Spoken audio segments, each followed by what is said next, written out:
নমস্কার বন্ধুরা, ডলি রন্ধনশালা সবাইকে স্বাগত। আর আজকে তোমাদের সাথে আমি শেয়ার করব নিরামিষ বাঁধাকপির রেসিপি। তোমরা হয়তো বাঁধাকপির অনেক রকমের রেসিপি বানিয়ে খেয়েছো, তবে একবার হলো এইভাবে এই রান্নাটা করে খেয়ে দেখো। রান্নার স্বাদ আর গন্ধ দুটোই হবে মনের মতো। এই রান্নার জন্য আমি একটা গোটা ছোট সাইজের বাঁধাকপি যতটা সম্ভব ঝিরিঝিরি করে কাটা যায় আমি কেটে নিয়েছি। আর সাথে আমি নিয়েছি মটরশুঁটি। আর এই রান্নার জন্য আমি একটা মাঝারি সাইজের আলু কেটে নিয়েছি। আর আলুগুলো একটু ছোট করে একটু ডুমো করে কেটে নিয়েছি। এবার আমি আলু আর মটরশুঁটিগুলো একটা সাইডে সরিয়ে রেখে দেব। এবার আমি এই রান্নার জন্য একটা প্রথমে মশলা বানিয়ে নেব। তার জন্য আমি একটা মিক্সির জার নিয়ে নিয়েছি। মিক্সির জারের মধ্যে আমি 1 চামচ পোস্ত দিয়ে দিলাম। আর পোস্তর সাথেই আমি এখানে দিয়ে দেব অল্প একটু ভাজা বাদাম। আমি এখানে ভাজা বাদামটা ব্যবহার করলাম, তোমরা চাইলে কিন্তু কাঁচা বাদামটাও ব্যবহার করতে পারো। আমি এবার এখানে দিয়ে দেব একটা ঝালের জন্য কাঁচা লঙ্কা। এবার আমি এগুলোকে একসাথে জল ছাড়া প্রথমে পেস্ট করে নেব। প্রথমে জল ছাড়া পেস্ট করে নিলে সব কিছু একসাথে খুব সুন্দরভাবে পেস্ট হয়ে যাবে। আমি দেখো এখানে সব কিছু একসাথে খুব ভালোভাবে জল ছাড়া পেস্ট করে নিয়েছি। এবার আমি এখানে অল্প একটু জল দিয়ে দেব। জল দিয়ে দেখো আমি সবকিছু একসাথে খুব ভালোভাবে পেস্ট করে নিয়েছি। তাহলে চলো রান্নাটা আমি কিভাবে করেছি সেটা দেখে নেওয়া যাক। প্রথমে আমি এই রান্নার জন্য কড়াইয়ের মধ্যে 1 বাটির মতো জল দিয়ে দিলাম। এবার আমি জলটাকে হালকা উষ্ণ ফুটতে দেব। জলটা দেখো হালকা উষ্ণ ফুটে উঠেছে। এবার আমি কেটে রাখা বাঁধাকপিগুলো জলের মধ্যে দিয়ে দিলাম। এবার আমি জলের মধ্যে বাঁধাকপিগুলো একটু নাড়াচাড়া করে মিশিয়ে দেব।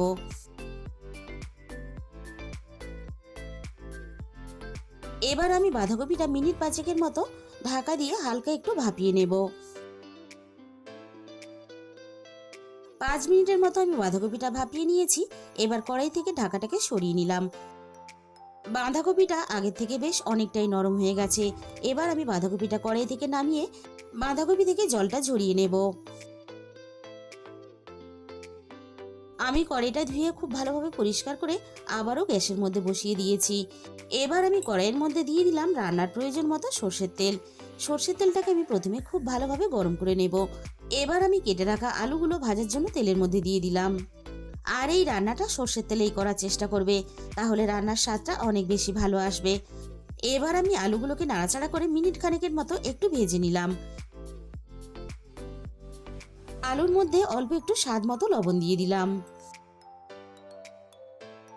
এবার আমি একটু সময় নিয়ে আলুগুলো নাড়াচাড়া করে বেশ লালচে করে ভেজে নেব। আলুগুলো দেখো আমি খুব ভালোভাবে ভেজে নিয়েছি। এবার আমি সমস্ত ভাজা আলুগুলোকে কড়াই থেকে নামিয়ে নেব। ওই একই তেলের মধ্যে ফোড়নে আমি দিয়ে দিলাম 1/2 চামচের মতো গোটা জিরে। আর সাথে আমি এখানে দিয়ে দেব 2টো তেজপাতা কুচি। আর এখানে দিয়ে দেব একটা শুকনো লঙ্কা।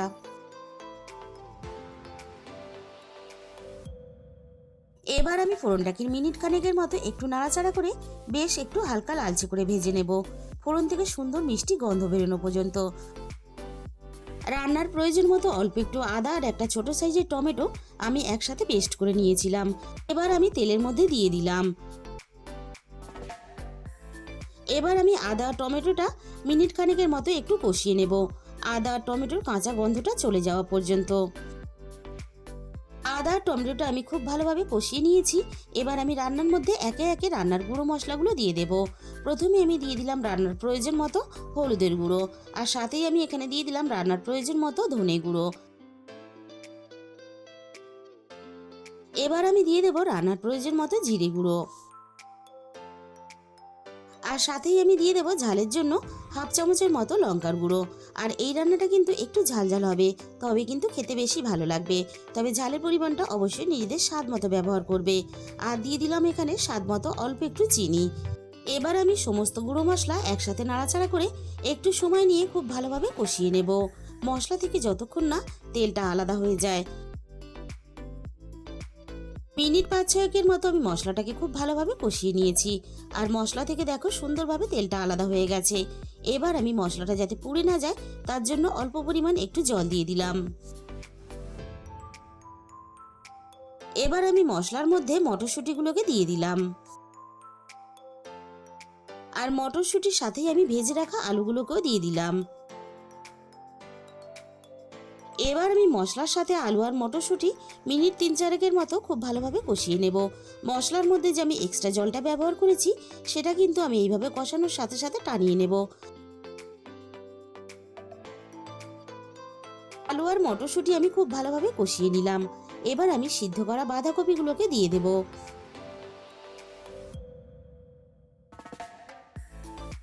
এবার আমি বাঁধাকপিটা সবকিছুর সাথে নাড়াচাড়া করে একটু মিশিয়ে নেব।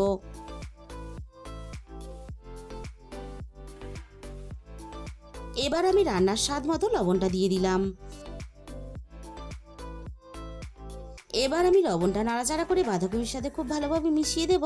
আমি আবারও বাঁধাকপিটা নাড়াচাড়া করে সবকিছুর সাথে খুব ভালোভাবে আরও একটু সময় নিয়ে কষিয়ে নেব। মিনিট 6-7 মতো আমি বাঁধাকপিটা নাড়াচাড়া করে খুব ভালোভাবে কষিয়ে নিয়েছি। পেস্ট করা মশলাটা আমি বাটির মধ্যে ঢেলে নিয়েছিলাম, এবার আমি দিয়ে দিলাম। এবার আমি মশলার বাটি ধুয়ে 1 বাটি জল আমি এখানে দিয়ে দিলাম। আমি এখানে আলু, বাঁধাকপি, মটরশুঁটি যাতে খুব ভালোভাবে সিদ্ধ হয়ে যায় সেই হিসাব করেই আমি রান্নাতে একবারে জলটা দিয়ে দিলাম। এবার আমি সব কিছু একসাথে নাড়াচাড়া করে খুব ভালোভাবে মিশিয়ে দেব। আর যেহেতু বাঁধাকপিটা আগে থেকে খুব ভালোভাবে ভাপিয়ে নেওয়া আছে, তাই কিন্তু জলের পরিমাণটা খুব বেশি দেওয়ার দরকার নেই। সব কিছু আমি একসাথে খুব ভালোভাবে মিশিয়ে দিলাম। এবার আমি এখানে দিয়ে দেব 1 চামচ গরম মশলা গুঁড়ো। গরম মশলার গুঁড়োটা এই সময় দিলে তাহলে গরম মশলার সুন্দর গন্ধটা রান্নার সাথে খুব ভালোভাবে মিশে যাবে আর রান্নার স্বাদ আর গন্ধ দুটোই খুব ভালো আসবে। আমি গরম মশলার গুঁড়োটা নাড়াচাড়া করে খুব ভালোভাবে মিশিয়ে দিলাম।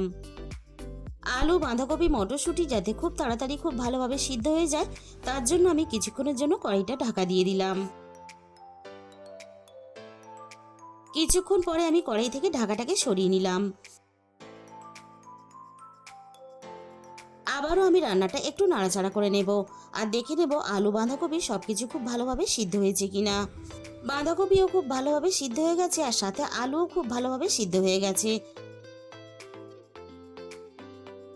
আর রান্নাটা ঠিক আমি এরকম একটু গা মাখা রেখেই নামিয়ে নিলাম আর খুব কাছে থেকে আমি তোমাদের পরিবেশন করে দেখিয়ে দিলাম। আর আজকের রেসিপিটা যদি তোমাদের ভালো লাগে তাহলে একদিন হলেও তোমরা বানিয়ে দেখতে পারো। তাহলে বন্ধুরা, আজকের এই রেসিপিটা ভালো লাগলে ভিডিওতে একটা লাইক, শেয়ার আর কমেন্ট করে দিও।